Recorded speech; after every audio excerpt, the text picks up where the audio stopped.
Hello and welcome to CrossTalk, where all things are considered. I'm Peter Lavelle. A century ago this year, the First World War started. It fundamentally changed the global political order. Later, an even weakened international system set the stage for the Second World War. Since the end of the Cold War, the global order has been in limbo under American domination. In the 21st century, just how stable are world politics?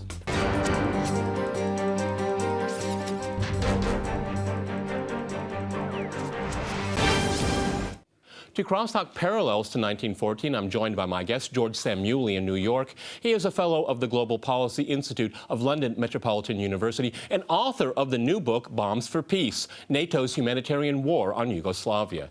In Washington, we have Brian Becker. He is the national coordinator for the Answer Coalition. And in London, we cross to David Stevenson. He is an author of several books about the First World War, as well as a professor of international history at the London School of Economics. All right, gentlemen, CrossTalk rules in effect. That means you can jump in anytime you want, and I very much encourage it. George, if I can go to you first in New York, a century ago, one of the worst catastrophes in history occurred. It was the beginning of the First World War. And looking at parallels to the present, we had a very unstable international system then. How stable is the system today? Well, it was not so much an unstable system back then. I mean, it was more that there were foolish policymakers, and foolish policymakers are around today. I think what happened in 1914 was a series of miscalculations due to the belief on the part of policymakers that there's an easy way to win a war and there's an easy way to get what you want through force rather than diplomacy. George, I'm sorry to interrupt you, George, but it sounds like that sounds like Afghanistan and Iraq to me in our century now. That's exactly right. Yes, that's exactly right. And I think that's what the parallels are there, which is that even today we have policymakers in Washington who are absolutely convinced that there's an easy way to win a war. Oh, well, we'll just bomb a little bit, and then we'll get a regime change, and then we'll have the balance of power will be in our favor. And of course, it never turns out that way. It always escalates and gets out of complete control. And then once the war starts, no one knows how one is supposed to get out of it, or what even the original objectives were, or what the objectives should be. Brian, how do you reflect upon the balance of power, how stable the international system is right now? Because, as I mentioned, we have a lot of unilateral action coming out of Western powers, and I mentioned Iraq and Afghanistan. Libya you could throw in there as well. Yugoslavia before that. You know, a lot of people will say that it's very similar to 1914 because of alliances. How stable are alliances, particularly Western alliances? Well, I would say there's a fundamental difference between now and 1914. 1914 was the war and the outbreak of conflict on a global scale, something that hadn't really been seen before, was the consequence of the centuries and then decades of intense colonization that culminated so that the entire world was divided between a few powers into colonies, semi-colonies, and spheres of influence. And then there was a war about how to redivide the world and redivide the colonies and spheres of influence in the markets. Today, after the collapse, especially of the Soviet Union, but more importantly, after the end of World War II, we've seen the world shift. Instead of the various major capitalist powers vying with each other, they've been pulled together as a united front under the leadership, the hegemony of the United States, first to do war against the socialist bloc countries, but now to sort of recolonize those countries that had become independent. So the nature of the conflict has shifted fundamentally since World War I, which doesn't mean it's a stable world. Okay, David, in London, I mean, we have a lot of historians will say that, you know, the Germany of the first part of the 20th century, the equivalent in our century now is China, a rising power, because Germany was the rising power in the first part of the 20th century, and that's why I go back to the instability of the international system. It wasn't prepared for Germany. How about the rise of China and the decline of the United States? I think that misreads the situation in 1914. What we need to understand about 1914 is that we may look now back and see Germany as a rising power, but the German leaders in 1914 felt themselves to be extremely vulnerable, and they thought that the balance of power was moving rapidly against them. particularly because of the economic growth and military reforms taking place in Russia. They were looking very closely at Russia in alliance with France and felt themselves to be encircled. So there's an extent to which what was happening in 1914 from the German perspective was they were striking out against encirclement. They were a power who'd done well, but they felt that their position was a threat, and that was the problem from their perspective. So it's not a strict, easy comparison. Yes, okay, but George, the Chinese would say they are being encircled, okay, and they're borrowing money or loaning money to the United States for the Americans to surround their country militarily. It's an interesting scenario. Well, I think that may well be the case. However, there doesn't seem to be any real evidence that the Chinese are really interested in becoming one of the great powers in the sense of being a colonial power, of dominating other countries or other continents.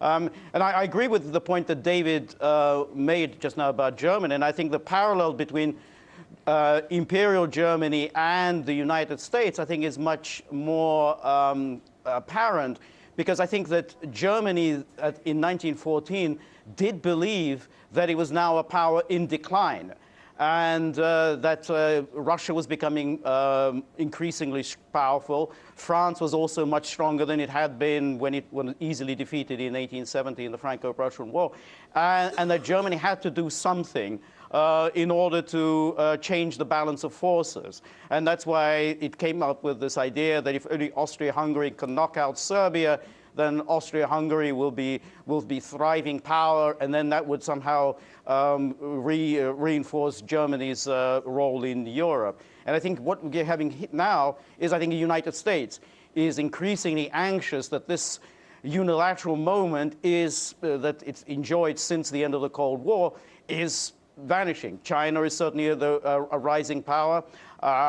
Russia is also, re-emerging from its weakness and feebleness in the post-Cold War era. And I think that's where I think the danger lies, and the United States believing that it needs to do something to shift the balance of forces in its favor and in favor of the bloc that it dominates. Brian, but that's exactly what the United States is doing with its pivot, so-called, to the Pacific. But at the same time, you have China saying that it's going to enforce its own non-fly zone close to its borders, which we all know that South Korea did it unilaterally, Japan did it unilaterally, the United States did it unilaterally, and then everybody gets upset when the Chinese start doing the same thing. The U.S. certainly does feel threatened in the Pacific. That's why it's moving, it claims to be moving so much military hardware there. Right. By 2020, 65–70% of the U.S. Navy will be in the Pacific, and will be in the area around China, around Japan, around Korea. The Asia pivot is obviously a big geostrategic shift, not because the U.S. doesn't also want to dominate the oil-rich Middle East. It does. I mean, we clearly see that. But what's going to, I think, destabilize the situation, the global situation, will take place in Asia if there is a major destabilization, as happened prior to the other major wars. And what we can see now clearly is the rise of Japan as desiring to get rid of Article 9 of the Constitution, become a major military player, enter into collective security agreements, become a nuclear power. That will become the tipping point, I believe, for the destabilization of the region. As Japan functioned as a junior partner for the United States against the Soviet Union, against China, that was one thing. But today, Japan is asserting its own independent imperial designs. Of course, there's a debate in Japan. The Japanese people aren't for it. But I think that can be the thing that will shift the situation in a way that makes it out of control. It's been under control by the United States. It could go out of control. Korea, South Korea, North Korea, and China, of course, are very concerned, as they should be, about this development. David, do you agree with that parallel going back to the beginning of the 20th century? So you have these alliances here. The United States has promised to back up, but through treaty agreements, Japan, and as we just heard from Brian there, Japan wants to be more assertive, and I use that word very carefully there. But it would make the people do worry that the Japanese will feel assertive enough to take on what they believe would be a threat from China, and the United States has no choice but to back it up going back to the scenario of August 1914? There are parallels in the sort of alliance dynamics that we see in East Asia now with the way it was operating in 1914. You can read it more than one way, as it seems to me part of the problem in 1914 was both sides being uncertain whether the alliance systems would actually operate, and therefore creating the illusion, particularly on the German side, that it might be possible to stage a localized war without it escalating into a general conflict. What's important in the present situation is that the United States does seem to have made it clear at the time of Joe Biden's visit to Beijing and Tokyo last autumn that the United States would view its security treaty with Japan as applying to the disputed islands in the East China Sea. In other words, the Americans do seem to be giving a warning that to try to prevent any kind of miscalculation happening, setting out their position is that they would feel obliged to come to assistance of Japan in the event of a Chinese-Japanese military confrontation. Since the Americans gave that warning, it seems as if the scale of the confrontation seems to have diminished somewhat. All right, gentlemen, we're going to go to a short break, and after that short break, we'll continue our discussions on parallels to 1914. Stay with RT.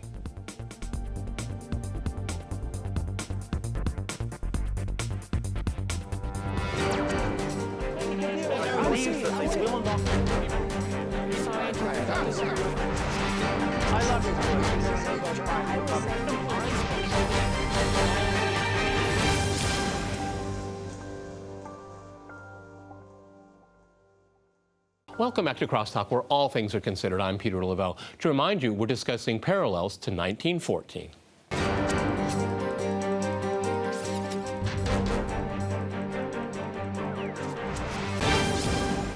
Okay, George, I'd like to go back to you in New York. I think we would all agree that in 2014, we don't have to worry about a major conflict between the great powers today. That's probably not in the cards right now. We'll talk a little bit more about China in a minute. But let's go back to alliances here. The United States has a lot of treaty obligations with countries like Saudi Arabia, with Israel, and it wants to have some kind of diplomatic opening, hopefully, knock on wood, with Iran. And because of its entangled in relationships and treaty obligations, it makes it very, very difficult. And actually, you can have the junior partners pushing forward a relationship that may not be in the interest of Washington. Yes, that's certainly possible. However, I do think that, to go back to the parallel with 1914, that it wasn't so much the junior partner, if one thinks of Austria-Hungary as Germany's junior partner, that pushed Germany into the war. I mean, I think that Germany wanted Austria-Hungary to issue its ultimatum to Serbia and thereby shift the balance of power in favor of Austria-Hungary. And I think the same thing applies today. I don't think Israel just doing its own thing would drag America into a war. I mean, I think America and Israel in collusion could lead to a major conflict. And I think that is certainly a danger, the extent to which the Israeli military and political elites and the American military and political elites are entangled with one another, and each kind of eggs on the other into more and more foolhardy policies. And I think it's the danger that lies. Yes, well, let's hope that this Iranian opening will be successful, but it's by no means certain that this will happen. And I actually tend to be rather pessimistic and believe that there'll be enough powerful forces that could undermine this. Brian, if we can stay with this theme here, because, I mean, there were a number of senators who were getting together about a week or so ago to essentially give war powers to a foreign country, Israel. I mean, and this is the extent where you have such an entangled relationship where the United States, if it wants to change policy, gets caught by the establishment at home and lobbies from abroad. I mean, this is one of the dangers where you have just miscalculation, because then you look at foreign countries will say that Mr. Obama is not nearly as powerful as the commander-in-chief should be, and it gets far more complicated, and it gets down to miscalculation. Again, going back to the 1914 scenario, and elites that were not prepared for consequences of their previous agreements. Well, it is hard to underestimate the stupidity of the U.S. Congress. These guys are, millionaires and playing like they're the Imperial Congress to share with the Imperial Presidency their sort of global enforcement of power. They are ridiculous and sometimes useful, though, for the Obama administration when they play bad cop, good cop in terms of U.S. policy. We see this happening, for instance, in the case of Iran. The U.S. government, though, has, I'd say, when we look at the global situation, they are concerned about China, of course, not because China is a military threat, but because the U.S. wants hegemony everywhere. It has functioned as an empire since the end of World War II. Its thinking, its foreign policy establishment, the creation of the UN and the World Bank and the IMF, all of that was the new world order after World War II to take the place of Britain as the dominant power. It was challenged and rivaled by the development of the socialist bloc, and now that the socialist bloc has been vanquished essentially in this global struggle, the U.S. government is kind of finding its way about how to enforce its domination. So it's concerned about China in that sense. It's concerned about Brazil, Russia, India, the BRICS countries coming together in some way. But fundamentally, we're still in an era where the U.S. feels they can go on a roll to destroy the anti-colonial or nationalist or independent governments that came to power after World War II because of their assistance, the assistance, military, economic, and diplomatic assistance they received from the socialist bloc. That having been vanquished, the U.S. is now on sort of this wrecking ball against those governments. Iraq, Libya, Syria. It would like to do so in oil-rich regions. But in the East Asia, you see a new system of alliances growing, which is clearly designed to contain China, and therein lies the greatest source of danger, as I said before, because Vietnam, Philippines, Korea, they all have independent interests, but dominant interest of the Japanese militarist clique that's running the government right now in opposition to a broad Japanese sentiment. That represents the new danger, I think, for the disruption of the existing global order. David, how do you weigh in on that? Because if the 1914 scenario has validity today, it is playing out in the Pacific right now. I mean, to what degree do you think the United States could be pulled into a conflict in the region? Because it has so many treaty obligations for so many countries right now, and China itself is expressing its interest of not being contained. And I'm not saying it's being aggressive. It's just that why should it be contained? Again, if we go back to treaty obligations, to what degree has the United States opened itself up to danger? Well, I think the parallels with 1914, I mean, you're right that the area in the world that is most like pre-1914 Europe is now East Asia, rather than Europe itself or the Middle East. So that's rightly where we should be focusing on. There's been several references to miscalculation in 1914, and you've talked about the 1914 scenario. What you need to understand about 1914 is that at one level there was miscalculation in that governments, particularly the German government, hoped it would be possible to stage a kind of localized war in the Balkans. But at another level, all the governments concerned were willing to accept the risk of a general war if the calculation went wrong. Now, if we look at the present situation, I don't see any evidence that the Chinese or American or indeed Japanese governments want to run the risk of a general war taking place, great power war happening in the Pacific, though that's something that could change. But you're quite right that the danger that I see in the situation is one where, if you like, these American alliances would lose their credibility because of America's own internal domestic political and economic problems, declining military strength, perhaps growth of isolationism, might create the situation where it was tempting for the Chinese in particular to use military force on a limited scale that would nonetheless raise the question mark over the validity of the American alliance, and the Americans might feel a need to go to war on a larger scale in order to support their alliance credibility. That kind of danger is one that I can see not necessarily as imminent, but conceivable within a few years from now. George, how do you weigh in on that? Because, I mean, since the end of the Second World War, the United States has decided it's going to be number one. And we have to remind our viewers, that's American defense doctrine right now, is to make sure no power can challenge the United States for the foreseeable future. I mean, if you're foreign powers, like a country like China, that's not a peaceful country, okay? This is a country that will be prepared to go to war at all costs for its reputation. Again, the 1914 analogy right there, it's about prestige as well. Yes, no, that is absolutely right. And I think this is where the 1914 scenario is applicable today, because the United States is insistent on becoming the dominant force on every continent, because it wants to expand NATO into right up to China's borders and have NATO in Africa, NATO in Latin America, that it is likely to come into conflict with other powers. Now, I think that there is a considerable danger also of that kind of miscalculation. Now, here's the United States, for instance, today, flagrantly interfering, along with the European Union, and the two are kind of joined at the hips, in the internal affairs of Ukraine. Now, Ukraine is so close to Russia, I mean, geographically, historically, culturally, in every possible way, and yet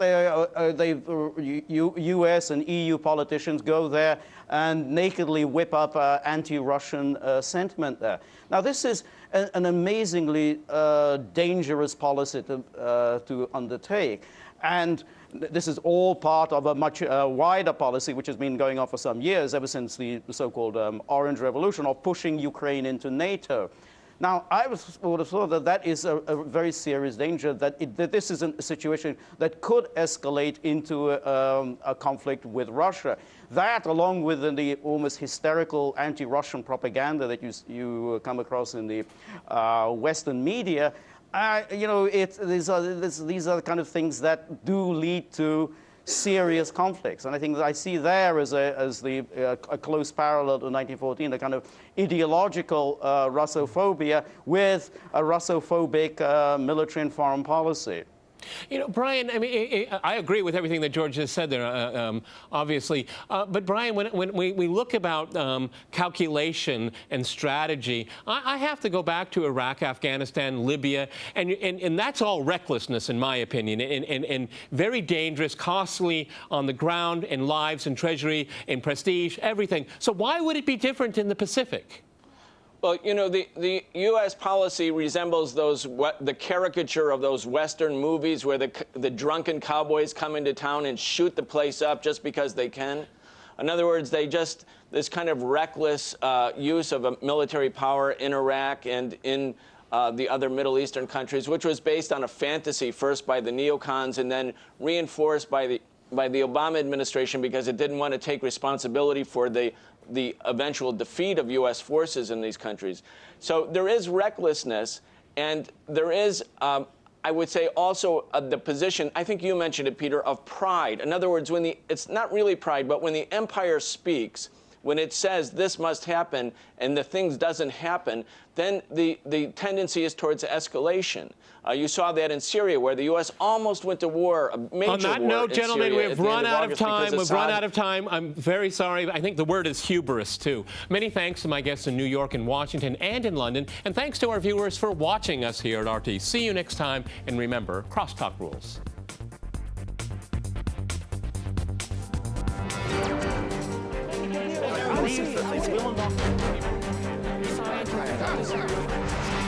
I love it.